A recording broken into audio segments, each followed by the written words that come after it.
நாட்டை நாட்டியம் தான் சொல்ல முடியும். தேசம் தேசியம். அது தமிழ் சொல் இல்லை என்றால் நாடு நாட்டியம் அல்லது நாடியம் அப்படின்னு சொல்லணும். நாடியம்னா இலக்கண பிழை, நாட்டியம்னா பொருள் வேற மாதிரி போகுது. அதனால மொழியை பிடிச்சிட்டு தொங்கக்கூடாதுங்கிறதுக்காக சொல்றேன்.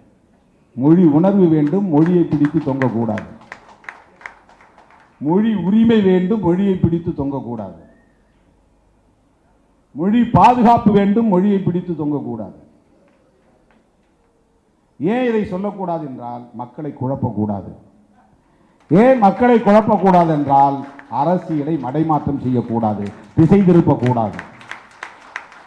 ஏன் திசை திருப்பக்கூடாது என்றால் உண்மை பகைவர்களை விட்டுவிடக்கூடாது, உண்மை எதிரிகளை விட்டுவிடக்கூடாது, மக்கள் எதிரிகளை விட்டுவிடக்கூடாது. ஈழ விடுதலைக்கும் உண்மையான எதிரி என்பது யார் என்பதை காட்ட வேண்டும். அதை கருணாநிதி எதிர்ப்புக்குள் சுருக்கிவிடக்கூடாது. உண்மையிலேயே ஈழ விடுதலையின் எதிரி யார், இதை அடையாளப்படுத்துவதன் மூலம்தான் மாவீரர் நாள் கொண்டாடுவதின் பொருள் வலிமை மிக்கதாக மாறும்.